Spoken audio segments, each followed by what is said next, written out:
야훼께서 모세에게 이르시되 이제 내가 바로에게 하는 일을 내가 보리라. 강한 손으로 말미암아 바로가 그들을 보내리라. 강한 손으로 말미암아 바로가 그들을 그의 땅에서 쫓아내리라. 하나님이 모세에게 말씀하여 이르시되 나는 야훼이니라. 내가 아브라함과 이삭과 야곱에게 전능의 하나님으로 나타났으나 나의 이름은 야훼로는 그들에게 알리지 아니하였고 가나안 땅 곧 그들이 거류하는 땅을 그들에게 주기로 그들과 언약하였더니 이제 애굽 사람이 종으로 삼은 이스라엘 자손의 신음소리를 내가 듣고 나의 언약을 기억하노라. 그러므로 이스라엘 자손에게 말하기를 나는 야훼라. 내가 애굽 사람의 무거운 짐 밑에서 너희를 빼내며 그들의 노역에서 너희를 건지며 편팔과 여러 큰 심판들로서 너희를 속량하여 너희를 내 백성으로 삼고 나는 너희의 하나님이 되리니 나는 애굽 사람의 무거운 짐 밑에서 너희를 빼낸 너희의 하나님 야훼인 줄을 너희가 알지라. 내가 아브라함과 이삭과 야곱에게 주기로 맹세한 땅으로 너희를 인도하고 그 땅을 너희에게 주어 기업을 삼게 하리라. 나는 야훼라 하셨다 하라. 모세가 이와 같이 이스라엘 자손에게 전하나 그들이 마음의 상함과 가혹한 노역으로 말미암아 모세의 말을 듣지 아니하였더라. 아멘. 예, 아픔을 느끼는 이스라엘이라고 하는 말씀의 제목으로 출애굽기 18번째 시간 우리 갖도록 하겠습니다. 우리가 지난 그 시간에 이제 벽돌 굽는 이스라엘을 이제 보았고요. 이 벽돌이 레베나라고 하는 단어인데, 레베나라는 단어인데 이 라반이라는 단어에서 온 겁니다. 라반, 이게 희귀하다는 단어입니다. 희귀하다. 레베나라는 이게 벽돌이고요. 희귀하다는 단어입니다. 그래서 제가 야곱과 이 그 외삼촌 라반의 관계를 제가 지난 시간에도 설명을 했고요.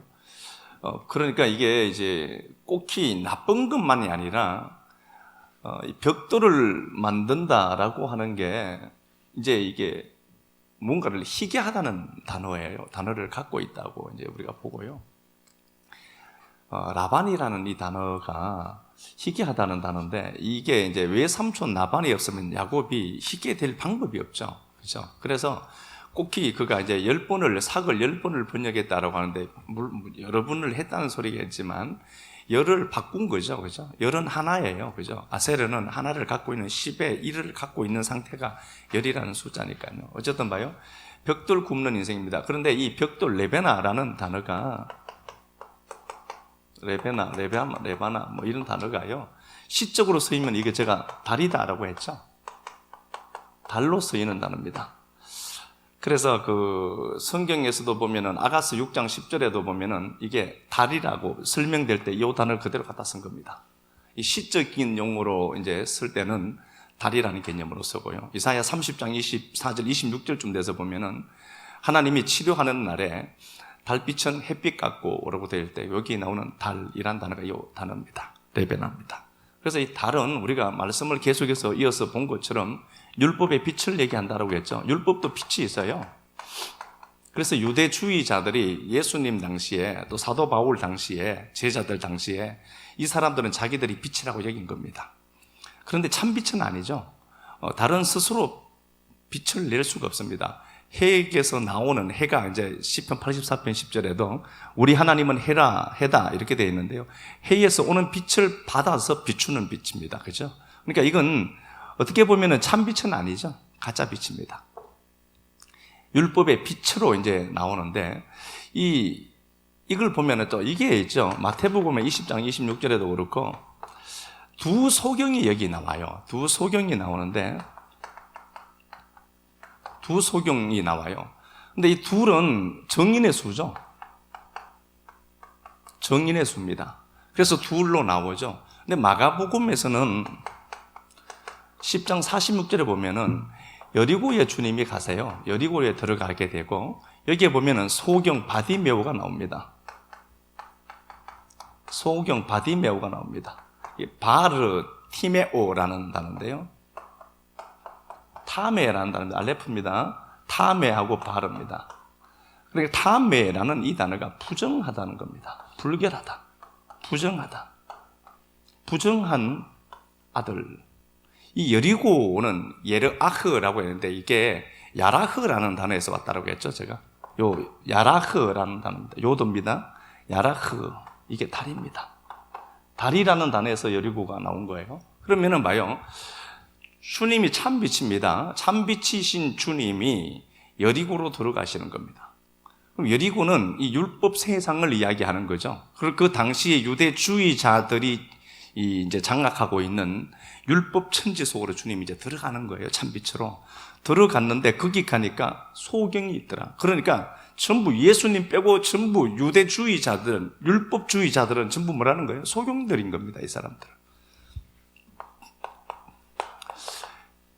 요한복음 9장을 보면은요, 날 때부터 소경된 자가 있습니다. 그런데 이 날 때부터 소경된 자를 주님이 실로암 연못으로 보냅니다. 보냄받은 자라는 단어죠. 샬라흐라는 단어인데요. 이 샬라흐가 보냄받다, 이제 이게 이사야 8장에 나옵니다. 천천히 흐르는 실로암 물, 그럴 때 이사야 8장 6절에 나오는 거죠. 임마누엘을 상징하는 거라고 제가 말씀을 드렸죠. 소경이 있는데요. 이 소경에게 주님이 실로암 연못에 가서 씻으라라고 되어 있습니다. 실로암 연못은 분명히 다른 샘하고 하나 연결된 게 있죠. 기혼샘하고 연결되어 있습니다. 실로암 샘의 물줄기는 기혼샘입니다. 이 기혼샘의 출처는 물론 뭐 이제 그 주님이 노아 홍수를 통해서 지각 변동을 일으켰단 말이에요. 일으켰는데 기혼이라고 하는 게 기혼, 빗손, 히데겔, 유브라데, 창세기 2장 10절 이하 말씀에 나오는 거죠. 에덴 동산이 있는데 에덴에서 네 강이 바른데요. 물이 흘러 물의 시작이 되는 점입니다. 물이 있는데요. 이 물이라고 하는 것은 샤마임이라고 했죠. 이게 하늘입니다. 뒤에 닫혀 있고 열려 있고 샤마임인데 하늘이 물이 있는 곳입니다. 그러니까 이곳은 에덴은 물이 있다라고 하는 것은 윗물이 내려앉은 상태죠. 진리가 있는 상태라고 되어 있잖아요. 이걸 지금 넷으로 흘려줍니다. 에아드, 세니, 셀레시, 레비히가 동침하다는 단어라고 했죠. 숫자 4가 갖고 있는 개념값이. 그러면 이 물이 흘러가는 데마다 동침하는 역사가 나타나죠. 그래서 주님이 요한복음에서 7장 38절에 명절 마지막 날에 초막절이죠. 야, 누구든지 내게로 와서 내가 줄 물 마셔라. 생수의 성령을 말씀을 했잖아요. 그러면은 이 물, 주님이 다 닫아버렸죠. 유브라데가 있고 기혼, 셈이 기손, 빗손, 히데겔, 유브라데 강이라고 하는 그 물줄기를 주님이 여기에 하나 남겨둔 거라고 보셔야 된다고 했죠. 그죠? 그러니까 이 셈, 기혼 셈이 그냥 솟아내다는 단어인데요. 여기에서 물이 흘러 들어왔지만 이 물의 출처는 보면 하늘로 이제 보는 거죠. 땅에서 나오는 물이겠지만 하늘 물이 여기서 솟아 나오는 겁니다. 그러면은 이 보냄받은 소경이 여기서 고쳐줘야죠. 그냥 주님이. 소경이 이거 비탈길이라고 했죠.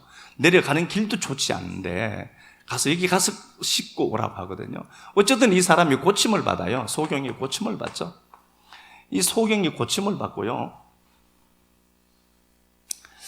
공동체에서 추방되게 됩니다. 그리고 이제 주님이, 이건 하나 주님의 의도하심이라고 했죠. 이 사람은 사람들에 의해서 추방된 게 분명하지만 요한복음 10장을 여기 놓고 보면은 9장 다음에 10장 이야기니까 그 목자이신 예수가 그 양을 불러낸 거라고 되어 있죠. 그러니까 사람들 보기에는 추방된 거예요. 그런데 공동체에서 추방된다는 것은 살 수가 없습니다. 유대사회에서는. 추방되었지만 하나님 편에서는, 예수님 편에서는요, 불러낸 겁니다. 내가 내 양을 불러냈고, 그렇죠. 그리고 그렇게 말씀을 하시면서 9장 41절에는 야, 니들이 본다고 하니 소경이다. 이렇게 되어 있습니다. 그러니까 유대주의자들은요, 이 당시에 유대주의자들은 전부 자기들이 똑똑하고 스스로 하늘이라고 생각하고 진리라는 물이 있다라고 생각하는 자들이죠. 근데 그들은 주님이 소경이라고 해버렸거든요. 그러니까 여리고라고 하는 곳에 들어가죠. 달입니다. 달빛이 비치는 곳이에요. 그러니까 율법의 빛이 비치는 겁니다. 빛이 있다라고 얘들이 착각한다니까요. 산 위의 동네처럼 자기들이 빛이 있다라고 생각해요. 그곳에 있는 상태가 부정한 자들이에요. 타메오라는 단어에서 왔죠. 여리고에 있는 자들이 다 타메오예요. 부정한 자들입니다. 그러니까 참 의 되신 그 주님이 이곳으로 들어가죠.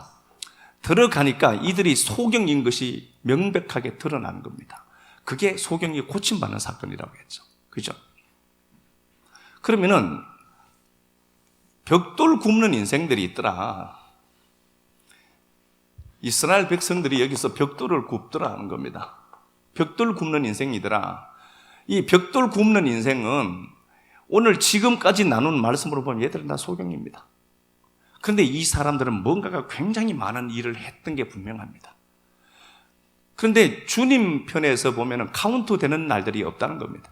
그런 거 맞죠? 사람들 보기에는 굉장히 많은 열심을 부려서 지금 이 일을 하고 있는 겁니다.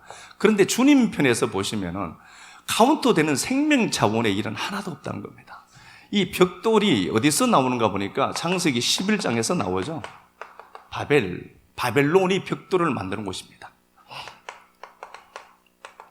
바벨이라는 단어가 발랄에서 온다라고 했죠. 이 발랄이 11장 8절에 보면은 지면에서 흩어버리자라고 했고, 이 발랄이라는 단어가 이게 혼잡하다, 섞다, 막 섞인 거예요. 참 진리가 이렇게 막 섞여버린 겁니다. 믹스가 된 상태죠. 그러니까 이게 무엇인지 모르는 상태예요. 참 진리라고 하는 것이 참 복음이 계시가 안 되는 겁니다.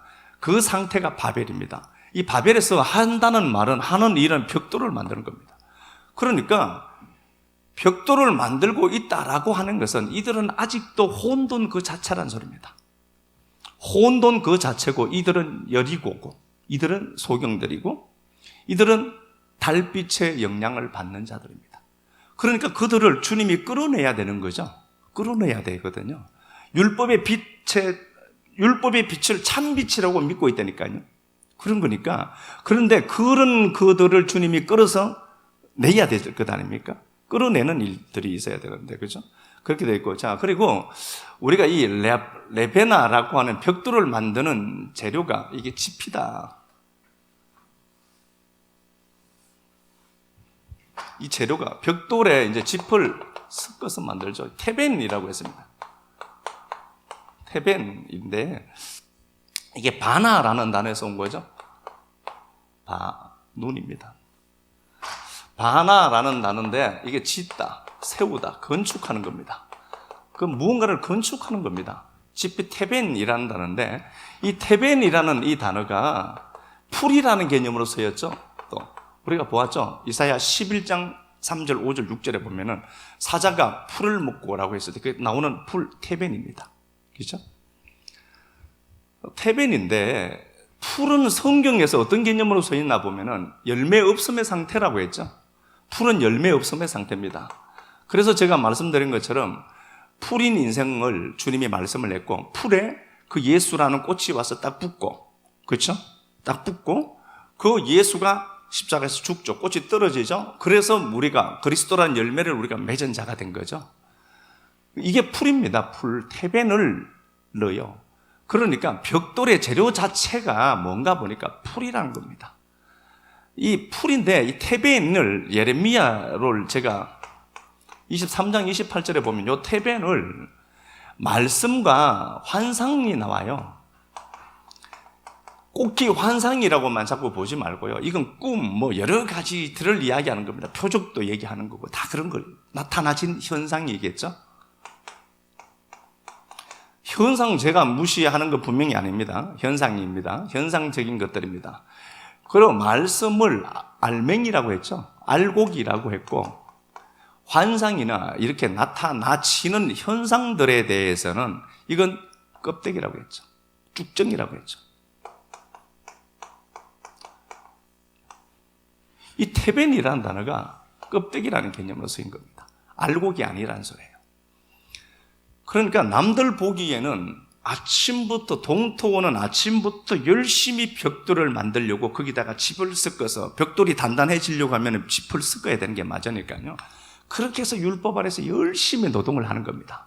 사람들 보기에는 굉장히 박수 받을 짓입니다. 근데 우리가 만약에 우리 교회가 있고 다른 교회가 있다라고, 다른 교회를 제가 폄하하는 건 아닙니다. 근데 우리는 벽돌 만드는 인생에는 참여하지 않거든요. 앉아 놓는단 말입니다. 이게 잡것들이에요. 그게 잡것들. 근데 우리는 이런 상황들을 통하여서 이들은 벽돌을 만드는 재료 자체가 짚이 없으면 벽돌이 안 나오잖아요. 그걸 구해서 넣는단 말입니다. 그러니까 결국은 그 재료 자체가 껍데기예요. 남들 보기에는 굉장히 열심입니다. 그런데 이건 하나님 보시기에 카운트가 안 된다는 걸 아셔야 됩니다. 종교 생활이 되면은 안 돼요.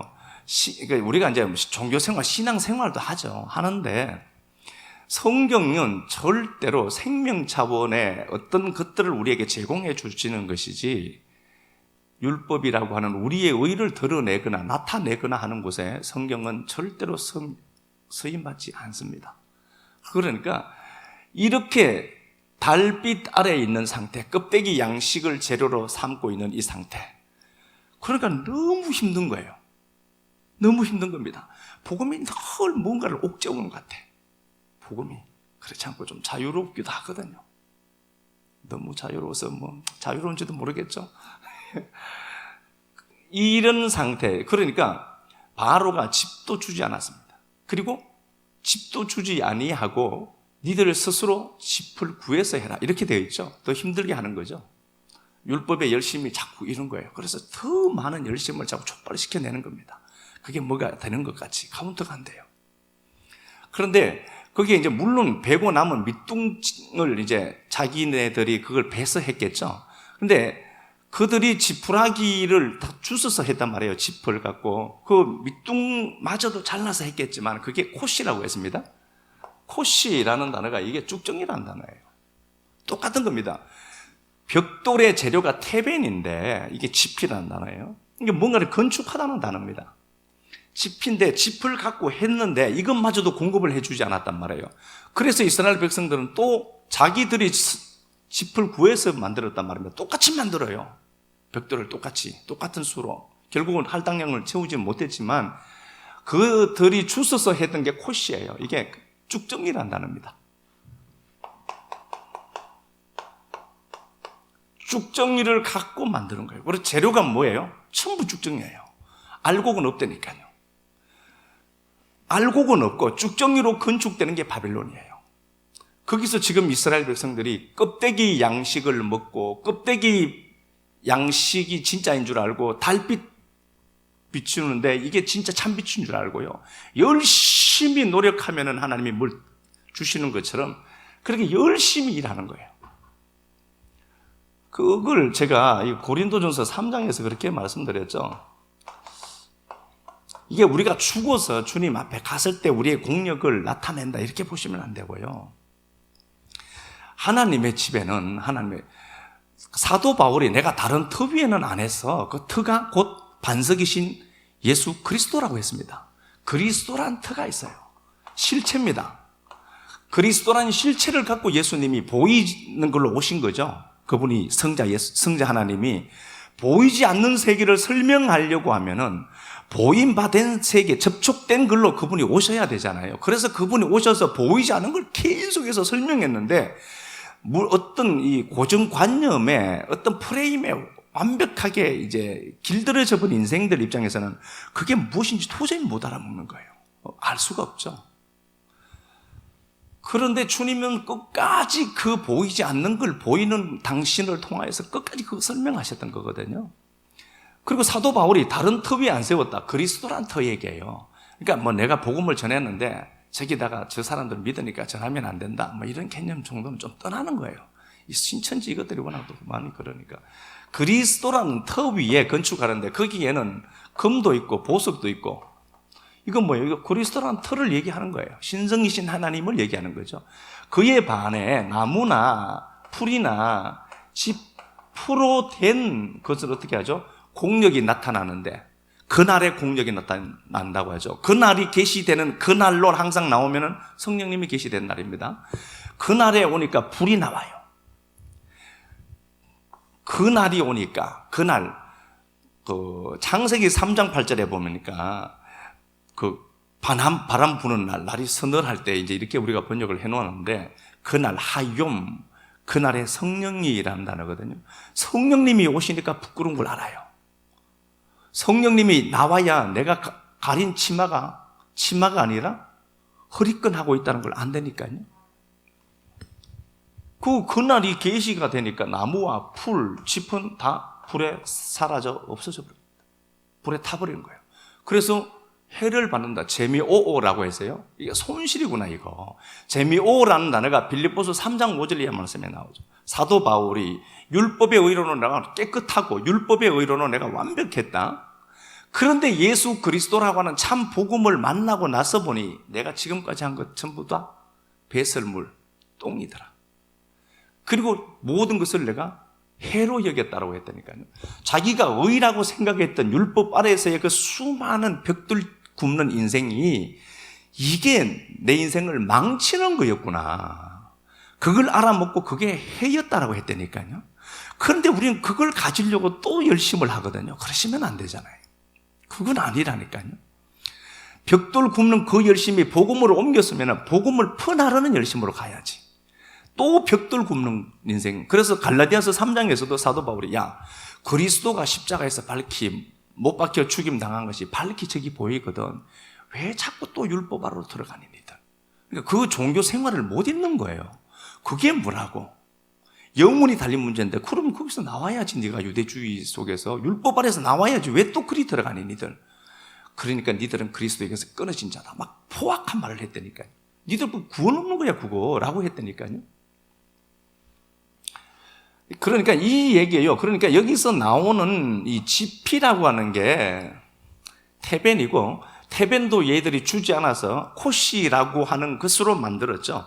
그런데 역시 어떤 건축물들이 반듯하게 생기기는 생기지만 전부 껍데기 양식으로 만든 겁니다.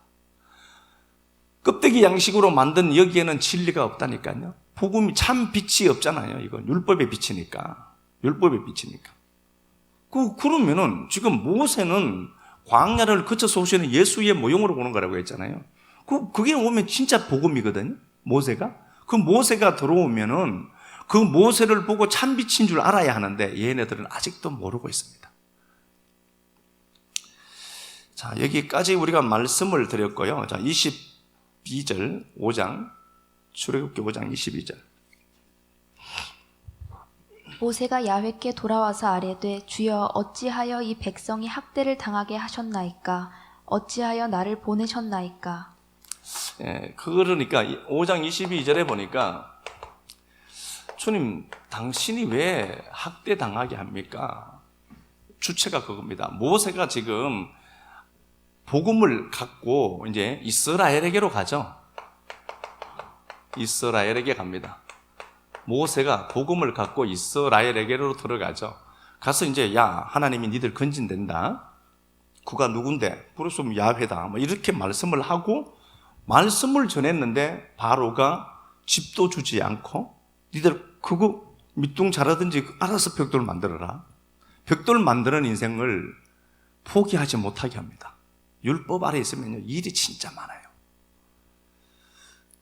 그런데 그들이 모세가 말씀을 전한 이후부터 더 학대를 받더라. 이렇게 되어 있죠. 주체는 물론 23절에 보면 바로가 그런 걸 맞아요. 23절에 보니까 23절 내가 바로에게 들어가서 주의 이름으로 말한 후부터 주의 이름 셈이죠. 이 진리죠. 주의 이름으로 말한 후부터 그가 이 백성을 더 학대하는데 주님은 구원치도 않네요. 이렇게 되어 있습니다. 당신이 구원하셔야죠. 물론 주님은 순서가 있습니다. 10가지 재앙을 이렇게 해야 되죠. 있는데 23절의 주체는 바로가 보내지 않고 더 학대하더라. 그런데 하나님은 구원치 아니하시네요. 한 이스라엘 백성들이 고통당하는 것 때문에 모세가 그냥 하나님 그러면 안 되지 않습니까? 아니면 모세가 믿음이 없어서 이런 말을 했을까? 그렇지 않습니다. 22절의 주체는 하나님입니다. 분명히 주체는 하나님이십니다. 22절에 모세가 야훼께 돌아와서 아뢰되 주여 어찌하여 이 백성을 학대를 당하게 이렇게 되어 있죠. 학대를 당하게 했습니까? 이렇게 되어 있는데요. 당신께서 이 백성에게 악을 행했습니까? 이렇게 얘기했습니다. 그냥 그대로 얘기하는 겁니다. 22절에 모세가 하나님 앞에 그렇게 얘기하는 겁니다. 하나님, 이 백성에게 왜 악을 행하십니까? 이렇게 모세가 얘기했습니다. 모세가 하나님 앞에 가서요. 라합니다. 라아. 그대로 라아예요. 하나님 당신이 왜 악을 행합니까? 백성에게. 하나님 당신이 당신의 백성에게 어떻게 악을 행하는 겁니까? 이렇게 얘기했던 겁니다. 물론 그 주체는 바로가 압제한 건 맞아요. 그런데 모세가 하나님 앞에 막 대어들듯이 그러면 안 되지 않습니까? 이렇게 얘기한 게 아니라 정확하게 본 겁니다. 하나님이 이스라엘 백성들에게 악을 행한 게 맞습니다. 그러면 하나님이 악을 만드는 분이냐 그런 얘기가 아니라 조금만 더 들어보시면 됩니다. 하나님 당신이 왜 이스라엘 백성들에게 악을 행합니까? 그 악이 뭐냐? 학대당하는 겁니다. 너무 힘든 겁니다. 이스라엘 백성들에게는 너무 힘듭니다. 6장 1절에 이렇게 되어 있죠. 야훼께서 모세에게 이르시되 이제 내가 바로에게 하는 일을 네가 볼 거야. 10가지 재앙을 염두에 두신 거죠. 하나님은 보라 내가 강한 손으로 말미암아 바로가 그들을 보내리라. 10가지 재앙이 나타난 이후에 바로가 보내줄 거야. 그러면은 하나님이 하는데 얘가 안 보내주면 안 되는 거예요? 10가지 재앙이 나타날 때까지 이 바로가 안 보냈다. 그러면 바로가 주체냐고요? 아니겠죠. 하나님이 바로를 쓰는 거라면은 바로가 그들을 보내리라. 강한 손으로 말미암아 바로가 그들을 그의 땅에서 쫓아낼 거야. 1절은 아마르 합니다. 다바르가 아니라 아마르예요. 진리로 이제 소통하는 겁니다. 아마르로 하죠. 다바르가 아니라 아마르 하는데 강한 손으로 주님이 일을 하죠. 강한 손으로. 이게 이제 물론 10가지 재앙입니다. 이게 뭐 분명한 사실이죠. 10가지 재앙인데 이게 야드입니다. 손입니다. 우리가 출애굽기 4장에서 모세야 가라. 가도 당신이 가서 가라고 하면 갈 텐데 가도 쟤들이 못 알아들을 거요. 입이 뻣뻣하다 무겁다 이게 카보드라고 했잖아요. 모세는 그렇게 얘기한 거라고 했죠. 어차피 내가 얘기해도 쟤들 못 알아들을걸요? 라고 한 얘기예요. 그러니까 하나님은 그렇게 얘기하죠. 하나님 보낼 자를 보내세요. 모세가 했을 때 보낼 자가 그게 야드라고 했죠. 이거 손이라는 단어입니다. 그러면 하나님 당신 손이 가면 되네요. 나 안 가도 되네요. 당신이 한다면은 당신이 기획하시고 당신이 과정이시고 당신이 결과를 도출해내는 하나님이라면은 그럼 나 필요 없는 거 아닙니까? 나 안 가도 당신 손만 가면 되는 일을 왜 내가 가야 하는 겁니까? 그러니까 하나님이 화낸 거죠. 모세가 있어야 되거든. 하나님은요. 성도 없이 일을 못해요. 하나님이요. 그러니까 초대 교회에 일이 안 된다. 누구 문제예요? 하나님 문제입니까? 나 문제입니까? 아이고, 나는 꼭 그래도 고개 끄덕거리는 사람은 권사님 둘이밖에 없네. 하나님 말씀이 손 보내면 되잖아요. 이게 마태복음 손이라고 하는 개념이 마태복음 12장이죠. 11장 아니고 12장 28절에 하나님의 성령을 힘입어 찾지는 맙시다. 시간 가니까 하나님의 성령을 힘입어 귀신을 쫓아내면 하나님 나라가 온 거야. 그죠? 이게 누가복음 11장 20절 이하 말씀은 하나님의 손을 힘입어 성령을 하나님의 손이라는 개념으로 갖다 사용했던 겁니다. 그분이. 그러니까 그 얘기입니다. 자, 주님이 모세에게 이렇게 얘기하죠. 분명합니다. 팩트는 10가지 재앙을 일으킨 후에 보내겠다는 하나님의 의지를 말씀하는 게 맞아요. 그런데 내가 강한 손으로 말미암아 바로가 그들을 그 땅에서 쫓아낼 것이다. 강한 손, 성령으로 말미암아 니들 보낼 거다. 성령으로 말미암아 보낸다. 자, 그리고 하나님이 계속해서 말씀하시는 게 있습니다. 2절에 보니까 2절에 보니까 나는 야훼다.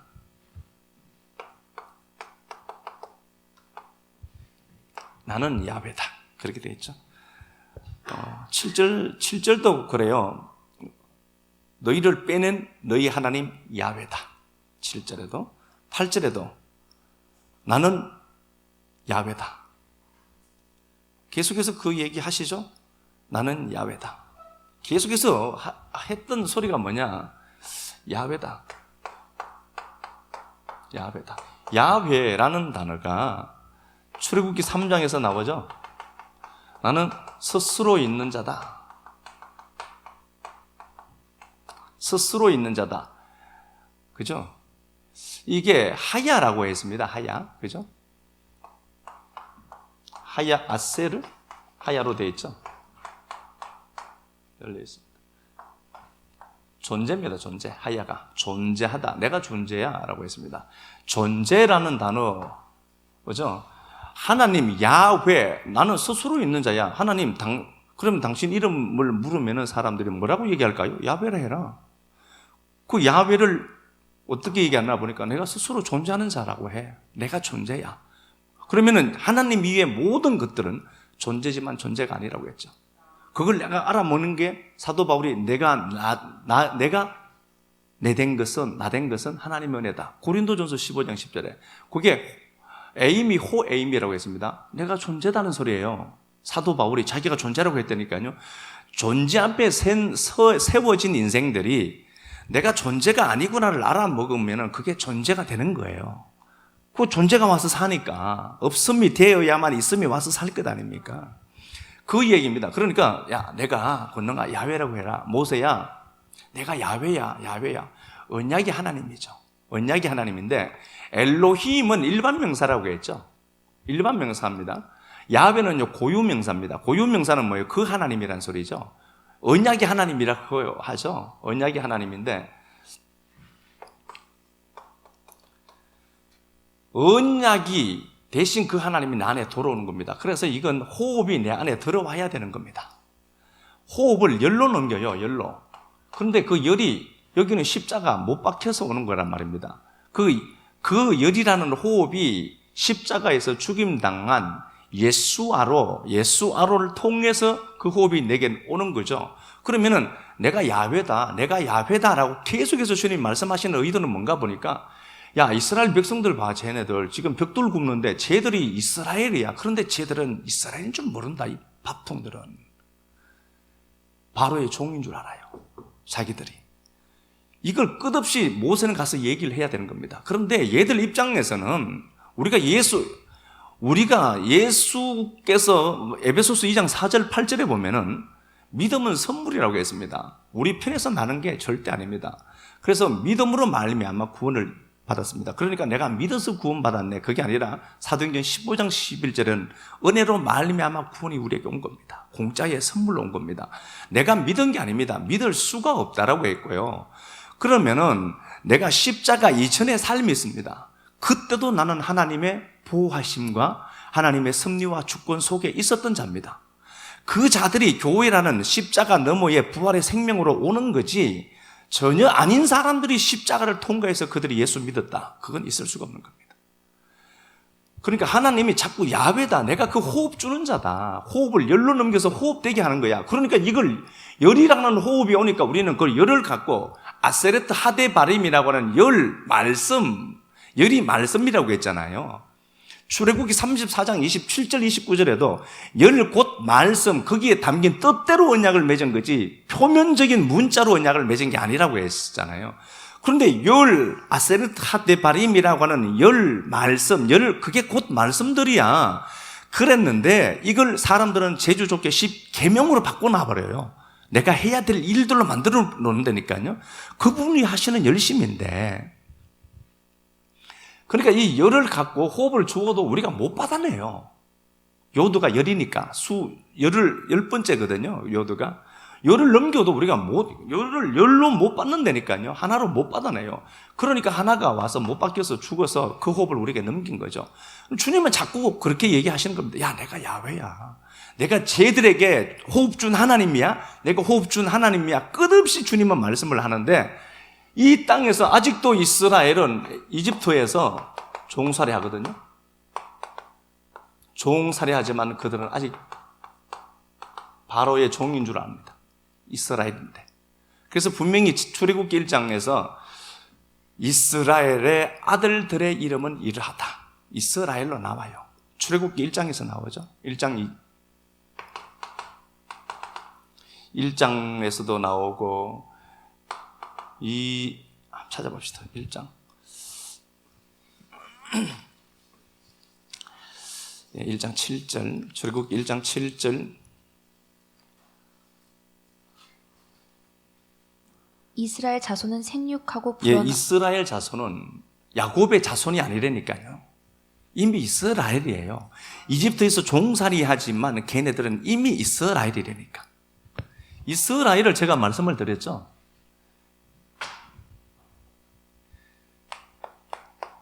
이스라엘입니다. 요게 이스라엘인데 이게 아사르라고 했죠. 아세르. 이게 의란 단어입니다. 의. 하나님의 의 그럴 때 그 의란 단어예요. 의. 그리고 이건 뭐예요? 이 이스라엘은 사라하고 엘이 합쳐진 단어라고 했죠. 이거 엘은 하나님이에요. 하나님과 신부인 사라 이야기라고 했죠. 그죠? 다 그런 거예요. 이스라엘. 그러니까 이 사람들은 이미 이스라엘은 하나님의 신부예요. 그런데 얘네들이 모를 뿐입니다. 그러니까 우리가 십자가 이전에도 하나님 새끼였었어요. 그런데 이걸 우리가 몰랐던 겁니다. 예수 믿으러 가자. 야, 웃기는 소리 하지 마라. 그 시간에 고스톱이나 치겠다. 이런 거죠. 웃기는 소리 하지 마라. 야, 바빠서 못 간다. 니나 실컷 잘 가라. 예수쟁이들 요즘 엉망이더라. 이딴 소리 하거든요. 혹여라도 누군가가 우리에게 야, 예수 믿는 게 그러면 되나? 그럼 그냥 웃으면 돼요. 그게 뭔지 몰라서 그래요. 지가 갖고 있는 알량한 도덕적인 잣대 몇 개 갖고 다니거든요. 지가 잘하는 거. 그거가 딱 떼보니까 규격 미달이거든요. 우리가 보기에는 그 놈은 형편없는 놈인데, 복음으로 보면은 예수 생명 자체가 없는 무익한 놈인데, 짐승인데 그런 놈들 보고 개라 그러면 어떻게 하겠어요? 그러니까 개라 소리는 못하니까 그냥 웃고 이래. 아이고, 개가 사람에게 짖구나 이러면서 그냥 그러면 돼요. 거기에 뭐가 어떠니 이러니 뭐 그런 얘기 할 필요도 없고, 언젠간 그 놈도 우리처럼 그 복음을 만나면은 그딴 소리 했던 거 후회한다고 할 거란 말이에요. 그러니까 이미 이스라엘이에요. 하나님의 신부들이에요. 우리가 하나님의 의를 가진 자들이라니까요. 이스라엘 아들들이다. 이스라엘이고 이게 셈이잖아요. 이거 이스라엘의 아들들이다. 이스라엘 아들들이더라. 이스라엘 자손들이더라. 그게 셈이에요. 그래서 출애굽기가 제가 셰모트라고 했잖아요. 셰모트. 그죠? 이게 셈의 복수예요. 이름의 복수입니다. 복수고 이걸 상수로 이야기하면 뭐예요? 샤마임, 하늘입니다. 셈, 샤마임, 이스라엘 다 같은 의미예요. 단어는 다르고 그 단어 각각 갖고 있는 고유한 것들은 다 다르지만 어차피 같은 개념입니다. 이스라엘이 하나님의 신부들이고 그들은 진리고 그들은 이름들이고 그게 이름들이 있는 겁니다. 이름이 생긴 거죠. 그들이 하늘이에요. 새하늘 새 땅들이에요. 그러니까 그 계속해서 이스라엘을 보고 출애굽기 1장 7절에 2장 23절에 3장 몇 절? 7절? 4장 22절, 5장 1절 계속해서 하나님은 이스라엘 보고 이스라엘이라, 이스라엘이다. 장마다 계속해서 이스라엘이라고 얘기한 겁니다. 그런데 이스라엘 편에서는 그게 뭔지 모르는 거예요. 그냥 벽돌 구워 먹고 고기 한 조각, 좀 더 이제 오늘 일 열심히 했으니까 고기 한 토막 더 줘라. 그것 갖고 행복해서 눈 뒤집어지는 인생들로 살고 있는 겁니다. 그러니까 하나님 보시기에는요, 내 새끼가 저 벽돌 구워 먹고 살아서는 안 되거든요. 내 새끼가 저걸 빛이라고 여기고 살아가면 안 된단 말입니다. 여리고에 그 달빛을 비추음 받고 그걸 복음이라고 믿고 그렇게 사는 게 안 되는 거예요. 그래서 모세를 보냈는데 더 힘들어진 겁니다. 그러니까 모세가 하나님 왜 자꾸 이렇게 우리 백성들에게 악을 행합니까? 그렇게 얘기를 하는 거예요. 그런데 모세가 바르게 얘기한 겁니다. 이미 이스라엘입니다. 이미 그들은 하나님의 신부들이고 그들은 존재들이 된 겁니다. 이름들이 된 거고 하늘들이 된 겁니다. 그런데 그걸 몰라요. 그래서 하나님이 그들을 이집트에서 그냥 살게 하지. 이집트 박살내버렸는데 어차피 살게 하지. 하나님이 바로 못 죽이겠어요? 아무리 건강한 좋은 음식 먹고 왕이니까 좋은 거 다 먹었을 거잖아요. 그래도 하나님은 그냥 죽어. 그럼 죽는 거 아닙니까? 그런데 그들을 끌고 나와서 홍해를 가르고 나오게 하죠. 홍해가 세례의 예표니까. 고린도전서 10장 1절이야 말씀에 모세에게 속하여 구름 아래서 세례를 받고 홍해를 지난 걸 세례받은 걸로 얘기하죠. 로마서 6장 6절에는 그 세례는요, 이 십자가 사건이라니까요. 끌어내서 홍해를 가르게 나오게 하면서 내 존재가 이런 위대한 존재였구나를 하나님이 각인시켜내는 거예요. 이집트 병사들이 추격하고 오다가 거기서 막 죽는다니까요. 쟤들은 못 걷는데 나는 건너네, 이 죽음의 늪을. 쟤들은 여기서 멈출 수밖에 없는 인생인데 나는 건너네. 이걸 보면서 이야, 십자가가 이토록 위대한 은혜를 내게 제공해 주셨구나 알아먹는 거라니까요. 내가 그런 존재였던 거예요. 그래서 창세전에 구원받았다는 것은 정확한 복음이 맞습니다. 다른 거 들으실 필요 없습니다. 그래서 창세전에 가타 블레포 이래서 씨 뿌리기 전에 이렇게 복잡하게 원어로 막 이렇게 해서 그렇게 얘기하는데 그거 믿을 것 안 되고요. 이미 이스라엘들이 이스라엘을 알아먹는 게 구원이라니까요. 그러니까 이스라엘 편에서는 지금 끝없이 계속해서 이스라엘이라고 한 거예요. 근데 이거 밥통들은 모르는 겁니다. 자, 말씀 가서 봅시다. 5절 가서 한번 읽어봅시다. 본문 가서 5절, 6장. 이제 애굽 사람이 종으로 삼은 이스라엘 자손의 신음소리를 내가 듣고 나의 언약을 기억하노라. 네아카, 신음소리입니다. 이 날카로운 비명소리가 맞아요. 네아카라는 단어가 이스라엘 백성들이 신음합니다. 네아카입니다. 신음소리를 막 내고 있죠. 이게 망신당하다는 개념도 갖고 있습니다. 망신이라는 단어. 망신. 그렇죠. 그러면은 이들이 학대를 당하죠. 하나님은 그걸 의도적으로 허락해버렸고 바로는 자기가 갖고 있는 힘으로 벽돌 만드는 인생을 더 힘들게 만들어버려요. 그럼 왜 이랬을까요? 하나님이? 자기 백성들인데 이스라엘 백성들이 지금 이집트 땅에 있습니다. 지우겠습니다.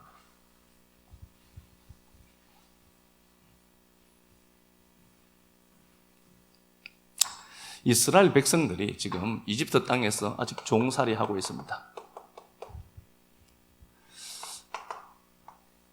그럼 정체성이 바로의 종이 아닙니다. 바로의 종으로 평생을 살았거든요. 그래서 자기네들은 바로의 종인 줄 알아요. 그런데 얘네들은 이스라엘들은 하나님의 신부들입니다. 이미 이들은 이스라엘입니다. 이긴 자들입니다.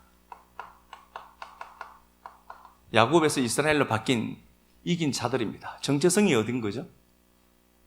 이거죠. 그런데 삶이 늘 벽돌 굽거든요. 이건 줄 알아요. 그래서 자꾸 안 된다. 힘들다, 안 된다, 자꾸. 여전히 자기가 바로의 종인 줄 알아요. 율법 아래에서 종 노릇하는 줄 압니다. 아닙니다. 여러분, 죽었다 깨도 우리는 이겁니다. 이쪽 편입니다. 그래서 내가 나를 우습게 여기지 말고 내가 나를 존귀히 여겨야 돼요. 내가 나를 위해 주지 않으면 누구도 나를 위해 주지 않습니다. 그래서 내가 나를 깍듯하게 대해야 돼요. 얼마나 수고했습니까, 오늘도. 이 몸뚱아리 나 데리고. 이놈 없으면 밥 굶으면 뭘 죽을 텐데. 요즘 코로나 걸리니까 돈도 주더라. 그래서 누가 그러더라고. 코로나 걸린 건 아닌데. 우리가 하나님의 신부들이에요. 이게 정체성을 잊으시면 안 됩니다. 아무리 혹독한 일이 생겨도. 그런데 상황은 학대를 당하는 겁니다. 신음소리가 있어요. 신음소리. 날카롭고 내아차 날카로운 비명소리죠. 이 망신이라는 단어고 이렇게 있어요. 근데 하나님 이걸 구원치도 않고 그냥 반말에 내버려둬요. 야훼다 자꾸 그 얘기만 하고 뭐 좀 손 좀 서지 하나님이 그냥 자꾸 야훼다 내가 그 호흡 넘겨놓은 거야 너한테. 그 호흡이 네 안에 있다. 자꾸 그 얘기만 하거든요. 야훼죠. 하나님의 호흡이 우리 호흡 된 거죠. 야 그래 네가 지금 그냥 바로의 종으로 살지만 내 호흡에 넘어가 있는 자다 계속해서 얘기하면서 신음소리는 나게 해놓고 그 탈출시켜주면 되는데 그래 권능아 받아 적어라 5, 4, 3, 25 이러면 얼마나 좋아요. 로또를 하나 샀는데요 숫자가 10,000원 사면은 5,000원 사면 45개 아닙니까? 한 줄에 몇 개. 하나도 안 맞더라고요. 어떻게 하나도 안 맞는지 기적인 거예요. 이야, 빌리바 그대로 뭐 편집할 건 없다. 이거는 심한 게 아니니까. 그러니까 뭐 그게 얼마나 좋아요. 아유, 하나님 호흡이고 뭐고. 로또 이번 주 로또. 그러면 좋은데 하나님이 야훼다, 야훼다. 너 내 호흡 갖고 있다. 너 내 호흡 갖고 있다. 네가 이스라엘이다, 승리자다. 그런데 기회별 아무것도 없는 거예요. 벽돌을 만드는 게 더 힘들고. 자, 그런데 하나님 또 약속만 줘요. 이게 사람 시끄러워하는 겁니다. 6절. 그러므로 이스라엘 자손에게 말하기를 나는 야훼라 내가 애굽 사람의 무거운 짐 밑에서 너희를 빼내며 그들의 노역에서 너희를 건지며 편팔과 여러 큰 심판들로서 너희를 속량하여 너희를 내 백성으로 삼고 나는 너희의 하나님이 되리니. 예, 하나님 여기서 빼내는 게 목적이다. 빼내는 게 목적이다. 계속 그 얘기하고 있고. 하나님 나 죽겠습니다. 지금 죽겠습니다. 그런데 구원은 안 하고. 이런 이상한 하나님. 그 하나님 여기서 이제 만나죠. 자, 그러면은 이스라엘 백성들이 지금 이집트에서 종살이하고 있습니다. 그런데 그들은 분명히 이스라엘입니다. 하나님의 신부들입니다. 그런데 이걸 모릅니다. 이쪽 라인으로 옮겨 탄 것을 그들은 모릅니다. 바로 아래 있다라고 믿죠. 그러니까 이스라엘 백성들이 홍해를 가르고 나와야 부활 생명을 살죠. 부활 생명 갖고 있는 자들 맞아요. 이걸 모르니까 하나님이 이들을 갖고 홍해를 건너게 해서, 홍해가 십자가 사건이잖아요. 나와야만 부활을 알아먹는다니까요. 부활의 생명을 알아먹는단 말이에요. 부활을 갖고 있는 자들이에요. 모르는 겁니다. 바로의 호흡으로 사는 거라고. 바로가 주는 은총으로 산다고 생각해요. 바로가 주는 고기 몇 덩이 그걸로 사는 줄 알아요, 이 인생들이. 그러니까 하나님이 이를 끌어내서 홍해를 가르고 나오게 해야 이들이 이게 내가 갖고 있었던 그 생명이 부활 생명이었구나, 이거 알아먹는다니까요. 그러면은 그들은 부활 생명을 가진 자들이지만 이집트에 있을 때는 어떻죠? 죽은 자들입니다. 살아있지만 죽은 자들입니다. 살아서나 죽은 자들입니다. 자기들이 실체가 뭔지 몰라요. 마태복음 5장을 보면은 주님이 산상수훈을 말씀하시죠. 율법을 복음으로 풀어주는 거라고 해서요. 율법을 복음으로 풀어주는 겁니다. 그게 다른 게 아니라 오른뺨 때리면 왼뺨 돌려대라 이런 게 아니라고 했잖아요. 오른이라는 진리 되시는 예수가 십자가에 못 박혀 죽임당함으로 왼이라고 하는 우리 비진리들이 진리를 알아먹게 되었다. 뭐 이런 단어고 뭐 그렇게 되었고요. 그리고 나서 7장에서 주님이 이 율법과 복음을 비교하시고 율법을 풀어서 진리로 넘겨주셨죠. 유대주의자들에게. 그리고 반석 위에 지은 집과 모래 위에 지은 집을 주님이 말씀했습니다. 그 모래는 그 신명기 28장 12절에 하나님이 하늘을 여시고 비를 쏟아 보내주시고 이런 비를 땅에 흘려내시죠. 성령님을 얘기하는 거죠. 그런데 그 하늘이 닫혀요. 진리라는 하늘이 닫히면은 신명기 28장 23절에 보면은 하늘이 진리에 물이 닫혀버리면은 거기에서 그 하늘이 내리는 게 뭐냐 보니까 노탄을 철땅이 되면은 모래만 와요. 창세기 19장 24절에서 제가 말씀드렸습니다. 소돔과 고모라가 있는데 창세기 19장 24절에 야훼 곧 하늘이 하늘이거든요. 하늘.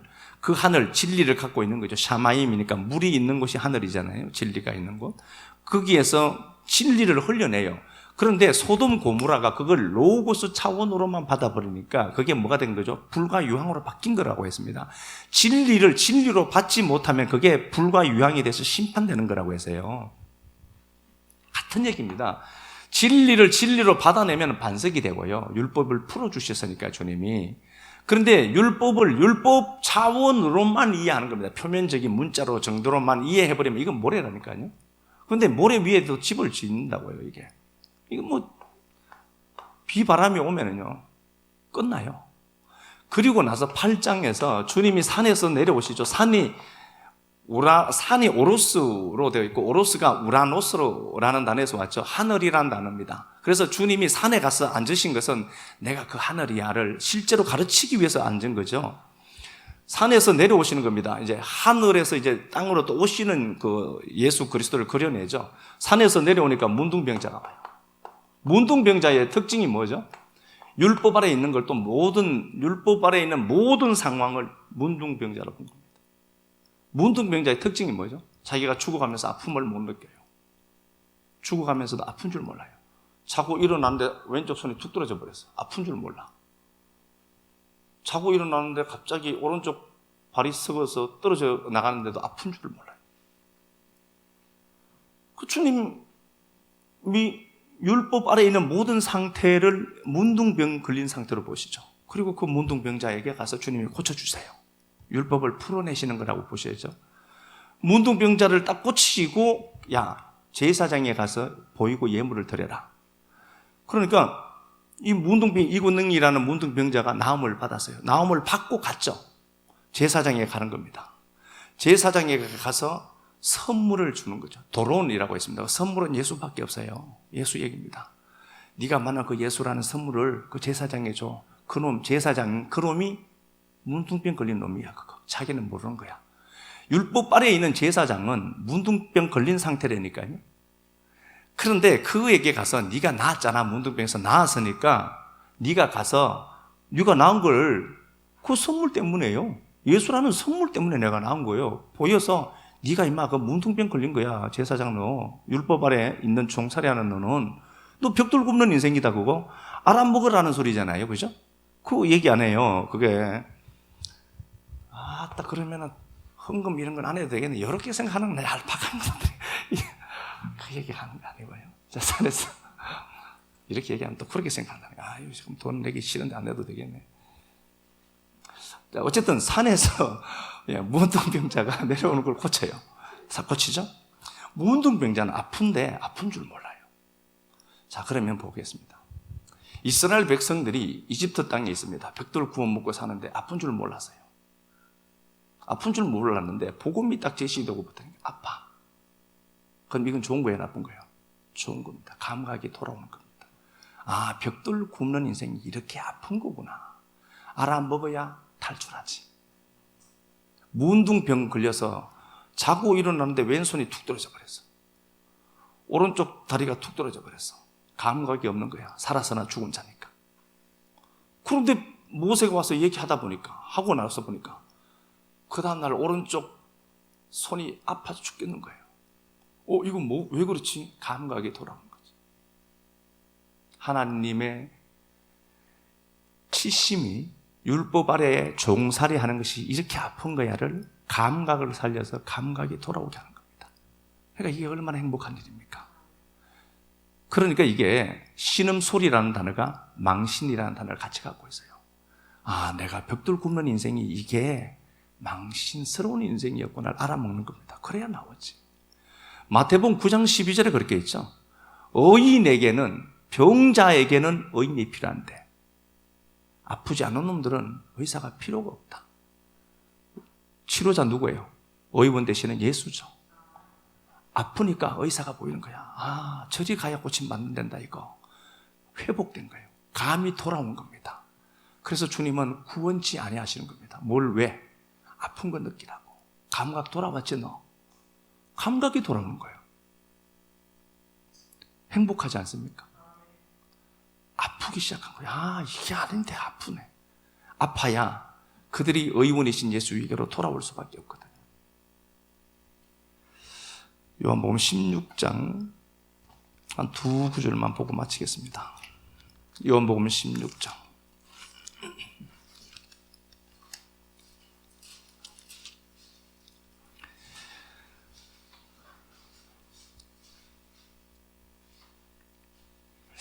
요한복음 16장 7절에 내가 실상을 말한다.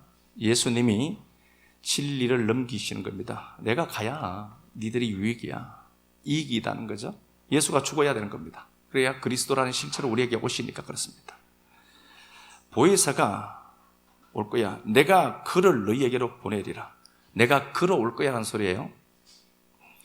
그 성령님이 오시면 어떤 일이 생기냐 보니까 죄에 대해서, 의에 대해서, 심판에 대해서 세상을 책망한다, 꾸짖다는 겁니다. 엘렌코, 폭로하고 드러내다는 단어죠. 아프게 해요. 뭐 여기서 말하는 뭐 죄라고 하는 것은 예수가 그리스도로 오지 아니한 상태죠. 예수로만 보이는 겁니다. 의는 예수가 가는 거죠. 외피 예수님이 삭제되고 없어져 버리는 거죠. 이 세상 임금인 그 사탄 마귀 없애고 주님이 이 세상 왕이 되어서 죽어버리는 거죠. 그죠? 제의 뭐 이게요. 에베소서 5장 가서 보겠습니다.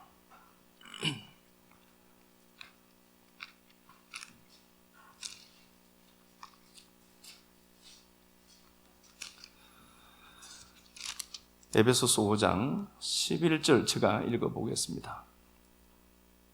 너희는 열매 없는 어둠의 일에 참여하지 말고, 율법입니다. 율법 아래에 있는 모든 일들은 벽돌 아무리 수천 개 찍어내도 잠 안 자고 껍데기 양식 삼아서 그걸 어떤 재료로 삼아서 무언가를 만들어내도 열매 없는 어둠의 일입니다. 율법 아래에 있는 종살이하는 자들 어둠의 일에 참여하지 말고 도리어 책망하라. 엘렌코입니다. 이것도 폭로하고 드러내라. 주님이 꾸짖어서 무엇인지 알아먹게 보여주겠다는 겁니다. 드러내게 하겠다는 겁니다. 아픈 줄 몰랐던 겁니다. 벽돌 구워 먹고 사는 인생이 아픈 줄 몰랐던 겁니다. 그냥 이렇게 하는 게 사는 건 줄 알았던 겁니다. 이렇게 율법에 열심을 부리고 벽돌 나무보다 더 몇 장 더 찍어내면 상 주시는 하나님인 줄 알았던 겁니다. 그런데 모세가 와서 말씀을 전하다 보니까 아픔이 생겨요. 감각이 돌아오는 겁니다. 책망하시는 하나님인 거죠. 12절 그들이 은밀히 행하는 것들은 말하기도 부끄러운 것이다. 율법의 일들을 얘기하는 겁니다. 13절 그러나 책망받는 모든 것은 엘렌코 받는 거죠. 꾸짖는 거죠. 가슴을 찌르는 거죠. 아프게 하는 거죠. 책망받는 모든 것은 빛으로 드러난다. 14절 그러므로 이러기를 잠자는 자야 깨어서 죽은 자들 가운데서 일어나라. 그리스도께서 네게 비치느니라. 그리스도가 비치는 게 아픈 겁니다. 죽은 자에게서 깨어서 일어나는 겁니다. 그래서 오늘 제목이 아픔을 느끼는 이스라엘이라고 한 겁니다. 모세가 하나님 당신이 왜 이렇게 우리 백성들에게 당신 새끼들에게 신부고 진리된 그들을 이렇게 아프게 악으로 대하십니까? 주님이 구원치 아니하시더라. 왜? 아파야 하니까요. 아파야 하니까. 감각이 돌아오는 겁니다. 이 땅의 삶도 똑같습니다. 여러분들의 삶이 풀리지 않는 게 있다. 아픈 게 정상입니다. 아프셔야 합니다. 아픔을 보고 저 사람도 저렇게 아프겠구나. 그것도 보고 그 아픔을 보고 하나님 이 문둥병자 감각이 없는데 감각이 돌아왔습니다. 감사합니다. 그렇게 하나님 앞에 고백해내는 우리들 됐으면 좋겠습니다. 바로의 종으로 살면서 벽돌 구워 먹고 벽돌 구워서 상 받고 벽돌 구워서 껍데기 양식으로 벽돌 구워내는 재료 삼고 벽돌 구워 먹어 바로에게서 고기 몇 토막 얻어먹고 살던 인생들 하나님의 신부들이었음 알게 해주셔서 감사합니다. 여전히 승리한 이스라엘들 되게 하시고 또 아버지 하나님 이름들 되게 하시고 하늘들 되게 하신 아버지 하나님 감사합니다. 사랑하는 주님 들은 바 되는 이 말씀들이 지식으로 쌓여있지 않고 진리로 새겨지도록 은혜 베풀어 주시기를 간절히 소망합니다. 들린 믿음의 분량이 다 다르다 할지라도 하나님 꼭 기억되어야 될 말씀들 기억되게 하시고 생명으로 안착되도록 도와주시고 이제 아버지 하나님 또 누군가를 위해서 모세처럼 이 일에 사용되고 서임받도록 하나님 은총을 베풀어 주시고 문둥병 걸린 인생들 감각 돌아오게 하셔서 율법 아래서의 삶이 얼마나 고단하고 힘들고 아프고 괴롭고 슬픈지를 알아먹고 탈출해내는 거룩한 역사가 올 한 해도 충만하도록 우리를 복되게만 하옵소서. 주님 앞에 드린 시간들 물질들 헌신들 꼭 기억하시고 아름다운 모습으로 아름답게 갚아주시기를 소망하며 사시는 그리스도 예수님 이름 받들어 축복하고 기도 드리옵나이다. 아멘.